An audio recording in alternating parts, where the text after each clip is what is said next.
Hello friends, I am Kanchan from Akulmek Technologies and you are welcome to our series, Great Kings of India. And we are discussing about Ashoka, and today we will be discussing Ashoka the general, because great kings are always good generals. And do you know the meaning of Ashoka, the name? Yes, the meaning of the Ashoka is the one who is loved by God and also the one who loves everybody. And since we have discussed the administration, so I think it is very viable to really discuss about his warfare, his army. And to discuss this subject, we have an eminent historian, Professor Meeta Joshi, who is the head of the department of a very prestigious college in Hyderabad, St. Anne's College for Women. So without wasting any time, I would like to welcome Professor Meeta Joshi. Welcome to the show, Professor Meeta. How are you doing today? Namaskar, Kanchan. I am fine. How are you? I'm fine. So we have been discussing about administration of Ashoka the great king of India. So today I would like to listen about his army and what kind of general he was. See, Mauryan army was a very, very well organized army, and it has a high degree of tactical sophistication. So, if you see it very closely, the army consisted of six types of troops, the imperial army, and there were different people in those six types of troops. The first troop was of the Kshatriyas, who were the hereditary warrior class, then mercenaries and freebooters who were hired as individuals who loved adventure, warfare adventure. Okay. Then we had troops provided by the corporations and the guilds. Because the trade and commerce was there, so these troops were provided by the corporations and the guilds, who were used to guard the routes from which the trade happened and the trade stations. Apart from this, there were troops supplied by the subordinate allies, troops who were the troops which constituted the people from the enemy side, deserted people who suppose one lost the war and then those people surrendered. So they were taken in the Mauryan army. And finally, there was a troop which constituted of hills and tribesmen, wild forest people and the hill tribesmen. So these six troops constituted the Mauryan imperial army. Then, if you see it further, the battalion which was there, it was a unit of around 21,870 Battis. Now, what was the Batti? Batti was a mixed platoon comprising one elephant, three archers or spearmen, one mahavar to control the and guide the elephant, then three horsemen with cavalry and who were armed with javelins, because that time javelins, spears, bows and arrows, these things were used in the warfare. Right. And then five infantry soldiers armed with shield and bow. In many movies, you must have seen the flat shield. So that Mauryan army possessed that time. Okay. Then this 12-man unit assembled in three units formed a company, and three of these together formed a battalion. So this was the composition. Right. The entire battalion comprised of 21,870 pattis, and they were added in the multiple of three, forming an akshoni or army. Akshoni is a Hindi word, so you call it army. Okay. Then, if you refer to the Arthashastra, in Arthashastra it is mentioned that a unit or some Vahini or the battle array was there, and that was the size of a one Roman legion. That means 5,000 men.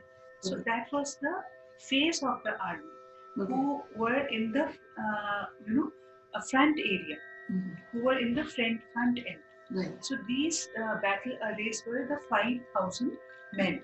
Mhm. Then there were 5 subunits, and each subunit it comprised of 45 chariots, Mhm. 45 elephants, Mhm. 225 cavalry, 675 infantrymen each. Okay. Apart from this, there was a reserve, a Mhm. reserve troop, which was kept in keep to used to be used in some sort of emergency. Suppose soldiers get wounded or they get killed or injured, then they need the reserve troops Right. to fight the battle. So such was the organization of the Mauryan army. Mhm. And if you see the Mauryan army, they consisted all the weapons of ancient world for the sieges, like they had catapults, they had ballistas, they had battering rams, fire arrow, fireballs, pitchforks. So apart from bow, arrow, shield, spears, javelins, these all were also included Mhm. as part of the Mauryan army. And because the army was huge, so there was a commander Mhm. who used to take care of all the activities. Plus, whether there is a war or no war, the entire army, including the elephants, horsemen, all were trained every morning after the sunrise. That was the routine. So, because of that discipline only, the Mauryan army was able to perform very, very excellent. And if you refer to the historical records, Kalinga War was probably the only war fought by Ashoka, because before that he was the governor of Dakshina, and he was managing like small civil outbreaks or any problems in the empire. After his father's death, Bimbisara's death, he decided to wage a war with Kalinga because his father tried, Chandragupta Maurya tried, but they were not successful. Okay. So, but I Kalinga think war, that small uprising and the small wars made him a good general. He understood, though he has not fought a major war, but I think no, that that, made the general no, what he was. no, he, see, he, because since childhood he was being trained into warfare. So he knew all the, the tricks of the trade. But when he faced uh, the Kalinga troops and the Kalinga generals, then it was his intelligence how he used to conquer Kalinga. Right. Because if you see the bloodshed and the loss, it was huge. Mhm. 1 lakh of Kalinga soldiers were killed, and 10,000 soldiers of Ashoka's army got killed. Okay. And it is said that there was a river flowing nearby the battlefield. Okay. It turned red in color Oh. because of the bloodshed which had happened. Okay. So, and one thing more we have to understand, that why he was bent upon, to conquer Kalinga. Kalinga was an independent sovereign state, Mhm. and it was very, very important Mhm. if you see from the trade point of view, because there was a port, it has a coastal line. So Okay. all the business, commerce with foreign countries happened from there. That's why Ashoka wanted to capture Kalinga. Okay. And when he waged this war, Raja Padmanabham was the king of Kalinga that time. Yeah. And after this battle, the Raja got killed, and so many people, 1 lakh Kalinga soldiers, lost their lives. Oh, okay. Okay. Mhm. So that was, I think that's a huge impact on Ashoka, the way the bloodshed. Uh, Yes, when he walked on the battlefield the next day, mhm. and he saw the corpses, lying here and there, total bloodshed. So it was not a pleasant scene to watch. That gave him lot of grief and agony and guilty feeling that what I have done. And he came back, and then he was in contemplation that what he has done. But after he got converted to Buddhism, and when he adopted Buddhism, after that he admitted his mistake. The 13th rock edict, which is in Kalinga, which Ashoka got, written, it says that Ashoka begged forgiveness from the people of Kalinga. Okay. It is mentioned, and for a king to do such a big thing, Mhm. just killing his ego and admitting Right. and asking for forgiveness, Right. telling them that he is sorry for what he has done. Okay. No other king in the world history has done that, Right. because with a win, you develop ego, you Right. develop prestige. Right. You don't become humble. Right. You develop a sense of pride. Right. But this Kalinga war, changed him totally. Yes. All Yes. his So, ego was yeah. lost. Yes. So actually, when we were discussing about the army, and I'm really feel impressed the way that the all pyramid of post and pyramid of army which he maintained, and I think that this has to be taught in schools and in colleges, because we always think of Roman army with their and we always discuss about the Legion of Roman, but I think Ashoka's army was not less than a Roman army, I guess. What do you say? Yes, it was I told you now how huge it was. Like having 21,870 patti. Just imagine how big it was.